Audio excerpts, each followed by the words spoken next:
Because it's not enough just to stick Hillary with a Republican Congress the way they're behaving right now. I wish they were behaving differently. I've tried, I've reached out to them. They didn't work with me when I took office, even when we were trying to save folks' jobs and prevent a depression. Even when they control the Senate and the House, they have trouble passing their own stuff. And so they just resort constantly to gridlock and obstruction and threats to shut down the government and wreck the economy if they don't get their way. That's not how democracy works. That's not what your parents taught you.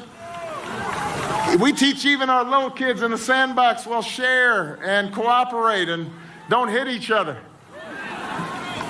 And right now, because a lot of them think that Trump will lose, they're already promising even more unprecedented dysfunction in Washington, which is pretty hard to do.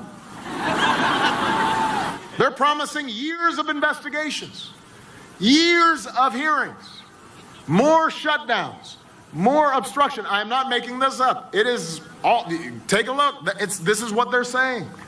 More repeal votes. Some are saying they won't appoint a 9th Supreme Court justice at all.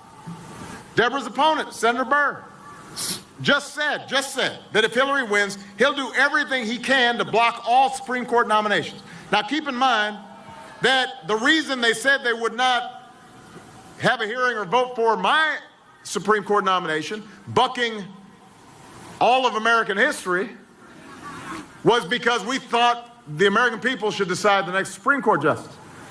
Now they're saying, well, if they don't decide the way we want them to decide, maybe we won't even do that. 11 years ago, Richard Burr said a Supreme Court without 9 justices would not work. Well, what changed? What, only Republican presidents get to nominate judges? Is that in the Constitution? I used to teach constitutional law. I've never seen that provision.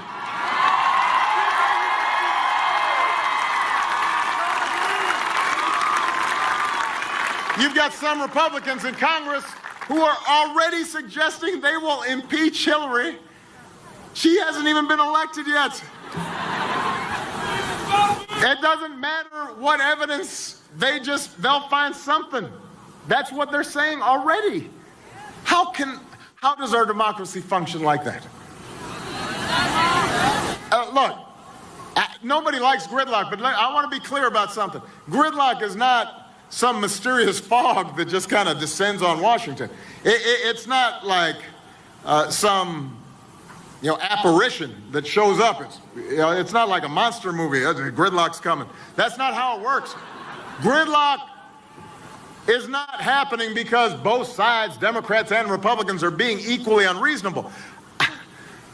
I mean, I know it's hard to view me as objective here, but I'm about to leave, so I'm just letting you know the truth. Wait, hold on, still got some business to do. Gridlock is what happens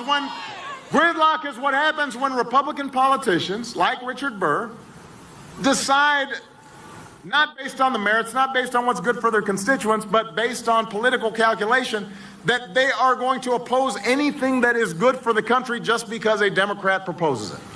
That's how gridlock happens.